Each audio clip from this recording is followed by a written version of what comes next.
Well, I'm your boy Shaka3C from Madden.com, and here we go with the new video. And today, make sure you guys subscribe and hit the notification button because we're gonna teach you exactly what the pros don't want you to know. Other than that, guys, make sure you guys check out our offensive, defensive guides from Madden.com that are definitely gonna help you guys win games. And don't forget to like the video and comment so that you guys can be winners every week on our weekly giveaways. Alright guys, we're back and here we go with the game, and I'm going to show you guys this is a money game against Chaz1078. He's a streamer on Facebook, and I was actually just trolling streamers, going around, going to chat rooms, see if they want to get a game. Or I'm a level 5 on Players Lounge and he's a level 4, and I was just asking him if he are you playing a Gamer Saloon game? I think he was playing like a $50 money game, and he said, I just asked him about it, and I think he assumed that I wanted a money game. I really didn't want a money game. I just wanted to see maybe he wanted a game or not, but hey, I didn't back down. I just said, you know what, let's get it, So we all got together and played on Players Lounge, and now we're playing a money game here. And I'm gonna show you guys how I neutralize this offense, so that in case you see something like this, because he runs a gun A slot offset, and this is a really powerful formation. He can stay on this the whole game and actually just pick me apart every single time. Notice that he has 2 tight ends in the inside, and if I'm blitzing both middle linebackers like this, one of those tight ends is always going to be open. But what I'm noticing that he's always slanting one tight end and streaking one tight end. So if he was just to streak both tight ends, in that situation, one of those tight ends is always going to be open because I'm blitzing a middle linebacker. The only thing is that I could mix it up and not blitz a middle linebacker, and I could just switch it, but he didn't pick on it. So as I was blitzing the middle linebacker, he didn't really pick on it that much. And the thing is that right here with the inside zone, it's almost like a free roam play. Like as soon as he goes in that 0-1 trap or inside zone, this play just shreds freaking DB fire. So I had to crash down and make sure that I guard the run. And I said at the same time I worried about the run, I gotta make sure the tight ends and all those other routes are not open. All right. So notice right here that I'm actually covering a lot of ground. I'm sending 6 every single play. The blitz is gonna go in no matter what. All right, or he's gonna have 1 second to throw the ball. So that's why I'm always sending 6. I cover the ground. I'm playing the user here. Okay, I really have decent user, so I'm gonna play the user, and I'm just taking away anything I see across the field. And right here, I'm always pass committing as well, and I'm just taking away routes. Notice that right here, he actually got enough space to throw the ball, which is disappointing because I would think my guys would got in a lot sooner, but I think he blocked almost everybody here, and he managed to get enough time to throw the ball. So at least an extra second, or at least an extra half a second, that's what he got. So I'm here trying to stop the run, and for some reason I'm just pressing the button and my guy's just falling down. So annoying. Sometimes it happens to me. I don't know, because sometimes it kind of lags a little bit. It's like a delay, but I'm always crashing down just to stop that 0-1 trap, and I'm gonna bounce out to where I think he's gonna run the ball. But in this situation, is 2nd and 11, and he throws to the flats here, and that soft squat. What I noticed about the soft squats is that the soft squats kind of play in between deep route and in between low route or a flat, right? So they stay in between, so they're always gonna guard deep and they're always gonna guard low if you put them in match coverage. So that's why I always like to put them in soft coverage. Now if I know that you're gonna throw to the flats no matter what, I'm gonna put them in a hard flat. So that's the only time I put them in a hard flat, and that actually surprises people because they think they're gonna be in a soft and they're in a hard flat, and they don't make reads, they just throw it there. And this is my best run stopper here. I'm just gonna crash down and play cover 4. I don't pass commit, so that could stop the run a lot better. I take away everything here. He's probably looking for a quick pass, but the match coverage actually picked it up pretty good, and there's nothing open. So I'm thinking he's looking for something coming across the field there, or the angle route, but he actually got picked up pretty good. And the reason is because I'm making the defense look the same, and I'm making it look like I'm gonna blitz, or I'm gonna make it look the same while I'm playing max coverage. Okay, so he doesn't know whether if I'm in spinner, he doesn't know whether I'm in because I'm moving the safeties down. He doesn't know if I'm in spinner. He doesn't know if I'm in cover 4. He doesn't know if I'm in DB fire. So that's one of the things that makes a successful defense, when your opponent doesn't know what read to do, so that he can throw to his opponent. So they start doing blind reads. Blind reads is when somebody just hikes a ball and throws it at one receiver no matter what, and they start spamming that. And then once you make an adjustment towards that receiver, they're more than likely to make a mistake because they're used to just pressing that button quick. So here we go. We're gonna crash down to stop the run. This time I actually spread the D line by accident, but I still got a good result here. So I'm gonna crash down, move these guys down on the slots, and I'm just gonna crash down, and I always go on the side of the running back. Okay, right here. And if he runs the ball, I'm gonna be ready for a counter. I'm ready for the inside zone. in this situation. I'm just gonna follow the running back, and if it's a pass play, I'm just gonna stay on this side, try to take away the tight ends. And notice right here, he throws over the top. He got me with a nice little catch for a touchdown. So one of the things about this drive, even if he scored, it was that it was successful for him, but it did take him a while. So what I noticed right here, right away, is that I'm always going to come out in 0-1 trap. What is his defense for the run? Can he stop the run? And notice that he's coming out in like a dollar, I think, 2 men under.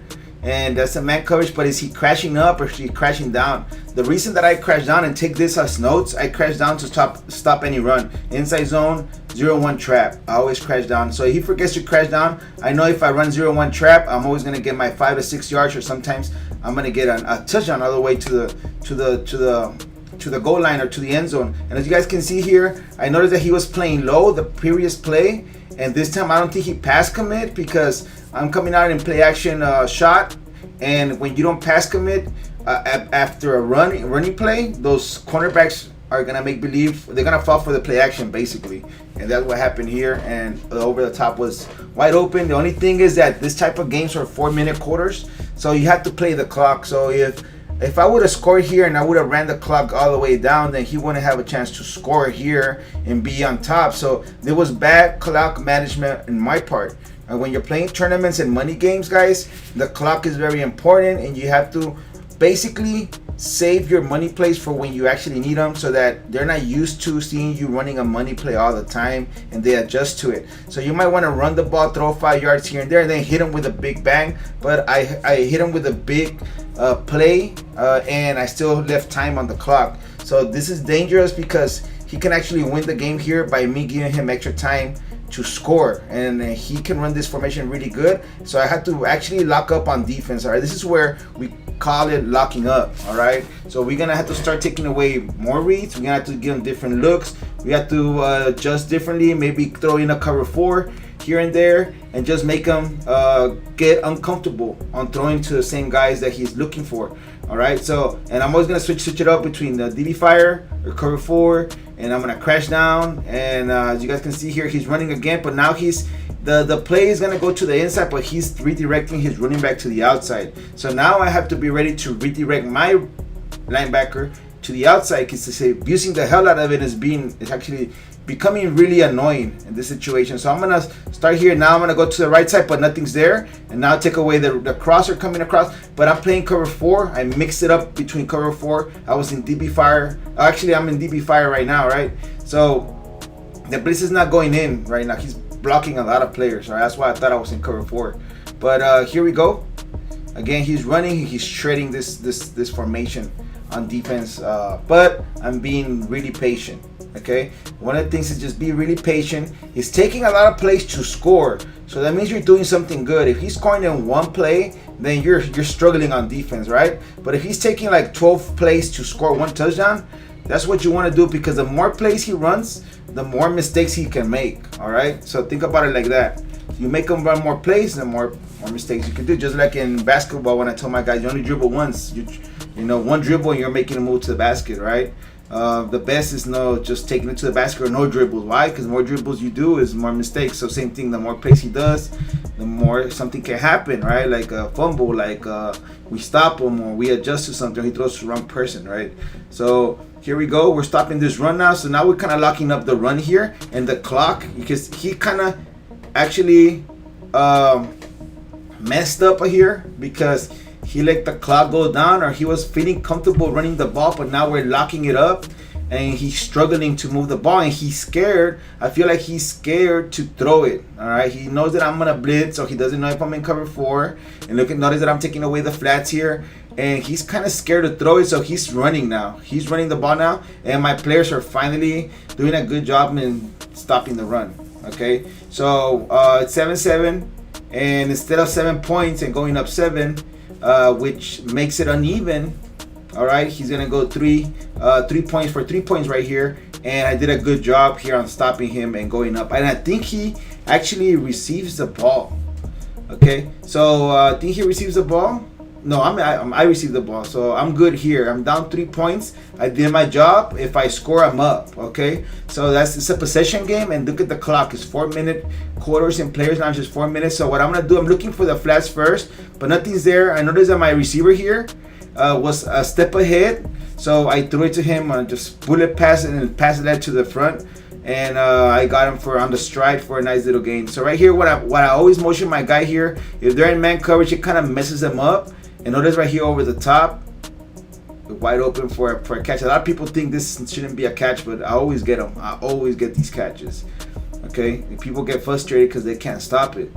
Okay, so in this situation, I got him deep, and I'm gonna go 0-1 trap now, and I'm just gaining yardage. Why I go 0-1 trap here when I know I could punch it in is just to get the clock and just keep him off track. You know, he thinks I'm passing, and I hit him with a 0-1 trap. So right here, now I see that the reason how can I throw this flat, right? When the cornerback's back up 1 step, I'm throwing that flat no matter what. So I'm gonna zig on the left. I got a table route with a running back right there. That zig route is right underneath the cornerback. I'm gonna throw that, and I possession catch it so he can fall down and get it before he gets any hit animation or he drops it. Okay, so now we're just gonna punch it in 0-1 trap, and we're up 14-10, guys. So like if you guys want to know all this stuff, man, this is actually money games, guys. This is another level, another level way of thinking. All right, the more you do how to, play the clock, use your plays.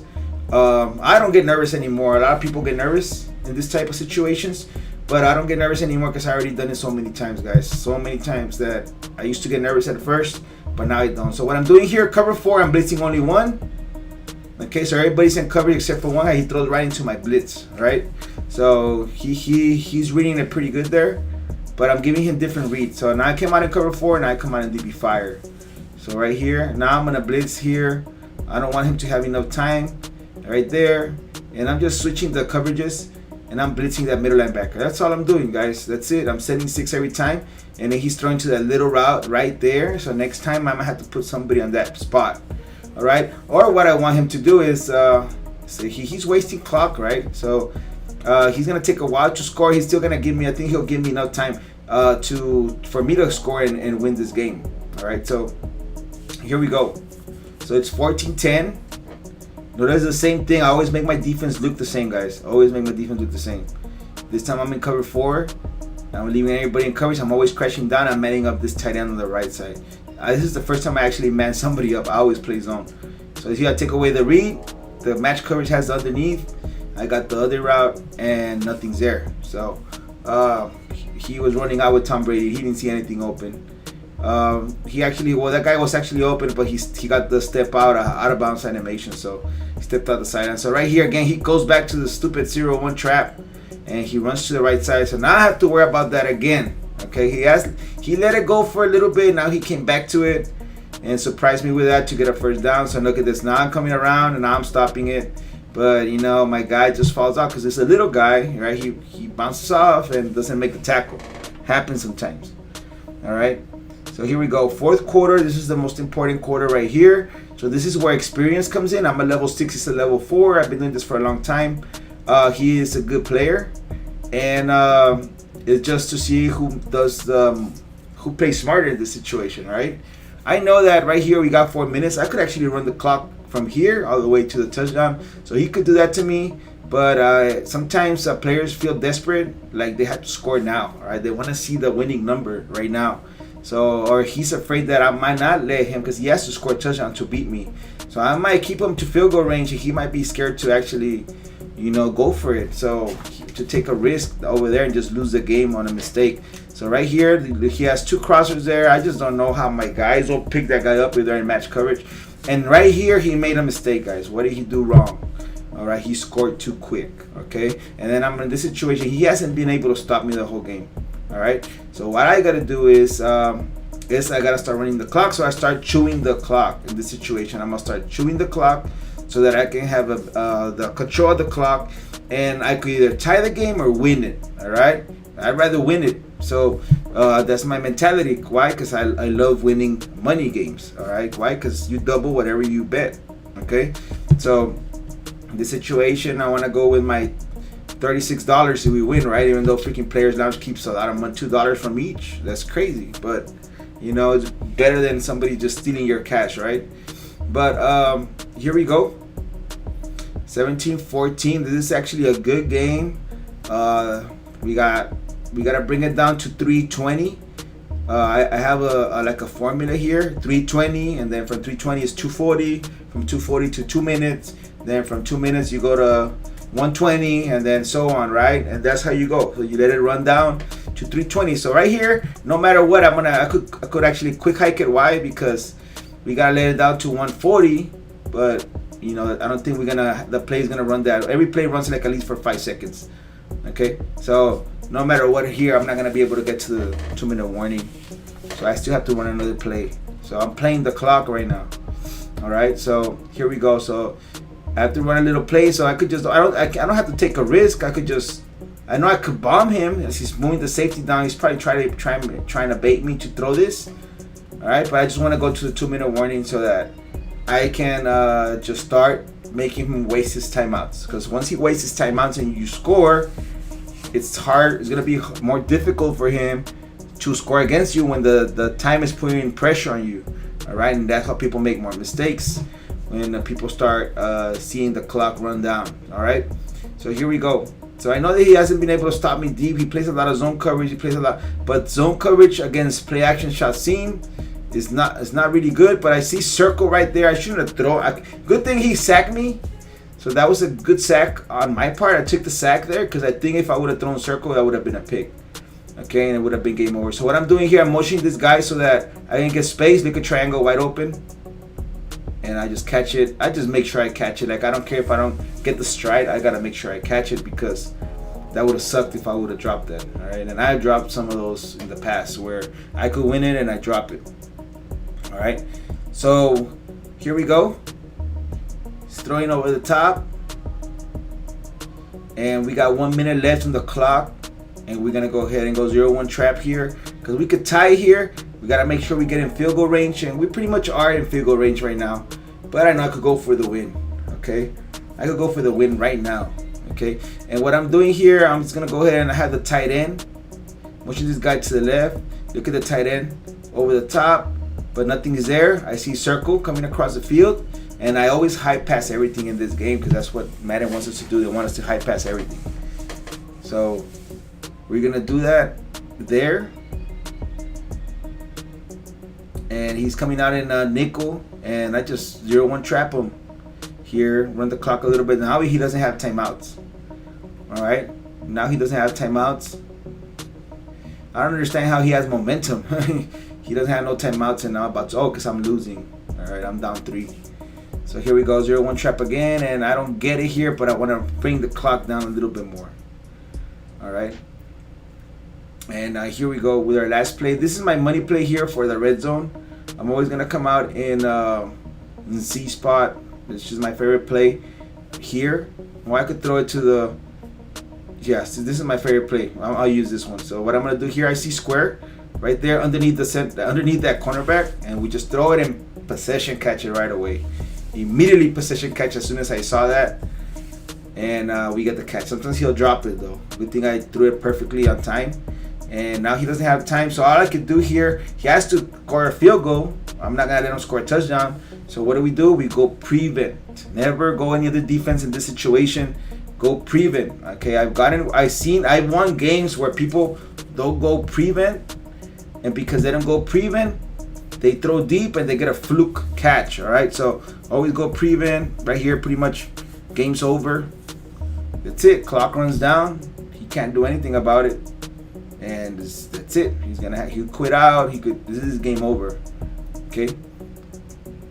See that? I'm gonna back this guy up. He only had like one timeout thing left, and I'm just gonna stay here. He has to throw a bomb no matter what. If he catches it inside, I mean, there's nothing he can do. In this case, he overthrew through that corner route, and that's pretty much it. 8 seconds left. All right, so that's how you win money games here. I do this all the time, guys. I do all the time. I do the same game, same routine, same everything. Okay, now if I learn new plays and I start implementing into the new scheme, and and all that stuff, man. But this is how you win money games, guys, and I'll beat a streamer that plays money games all the time. So we're gonna go ahead and continue and teach you more if you guys still want to learn Madden 23. But Madden 24 is gonna be crazy. We'll see you guys later. It's your boy Shock 360. Bye.